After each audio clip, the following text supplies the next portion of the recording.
remaining corners of injustice in this land and throughout the world. May God bless Dr. Martin Luther King's work, and may God bless America. God certainly blessed America with the life, leadership, and legacy of the Reverend Martin Luther King, Jr.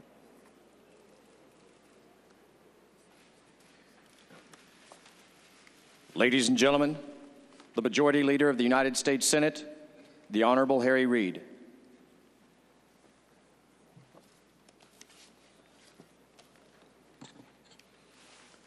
During my time at George Washington School of Law, I worked as a Capitol Police officer and for a time in the House Post Office. On that hot August day in 1963, when Dr. Martin Luther King led the march in Washington, I was there. I was here. I may have been just one in a crowd of 250,000 that day, but when Dr. King stood in the shadow of the great emancipator and said, "I have a dream," every one of us dreamed with him that day. Dr. King taught us that dreams have power, and that dreams, coupled with action, have the power to change the world. As today we honor Dr. King, we must note the sandstone walls and marble floors of this beautiful United States Capitol. They were built by the hands of slaves. Yet because they and those who followed dared to dream, less than 20 years after this building was completed, a black man, Hiram Revels, walked these halls not as a slave, but as a United States Senator. We also remember after Dr. King was taken from us in 1968, his martyred body was not bestowed the honor of lying in our United States Capitol rotunda. Yet because our country dared to embrace his dream, his statue now stands there permanently, just steps from where we are. If he were here today, I hope and believe that Reverend King would be proud of those who carried on his work.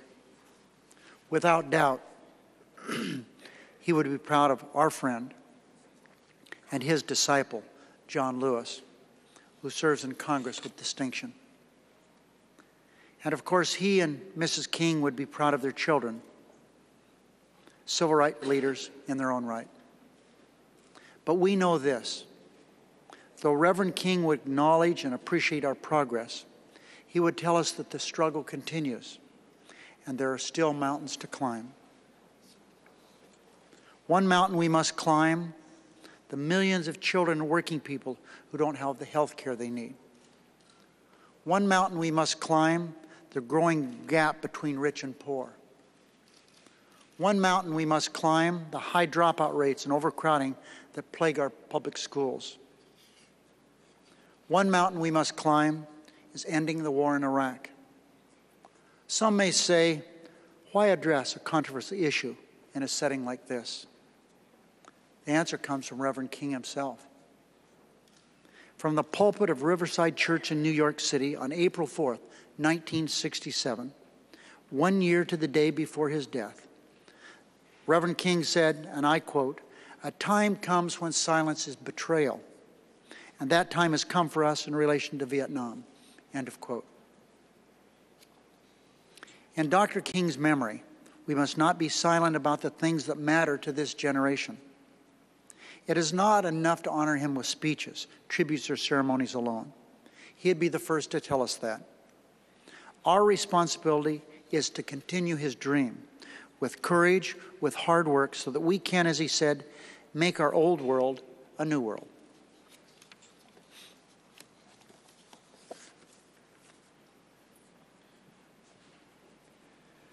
Ladies and gentlemen, the Republican Leader of the United States Senate, the Honorable Mitch McConnell.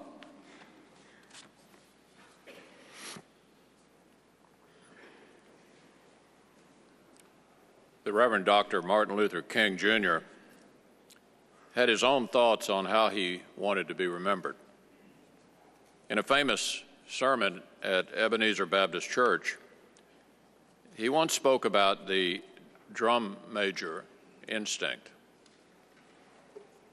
the desire in everyone to lead the band, to be up front, to seek the praise. He said even he could be guided by the drum major instinct, but that he had tried to put it to a better use. If you want to say that I was a drum major, say that I was a drum major for justice, he said. Say that I was a drum major for peace. I was a drum major for righteousness. A few weeks after that speech, the world would indeed say these things of Dr. King. They would say America's late march toward full equality would not have been possible without him and his drum major instinct. That it could not have happened without the spark he lit, a spark that became a certain kind of fire that no water could put out. He was the great drum major of our time, uniting a nation behind his singular, beautiful cadence. And though his drum is silent now, his words and his life will always inspire us. On this solemn anniversary, we remember the Reverend Dr. Martin Luther King, and we hope that the cause for which he gave his life moves many in our day to circle around the standard of justice and lift it high and carry it ahead.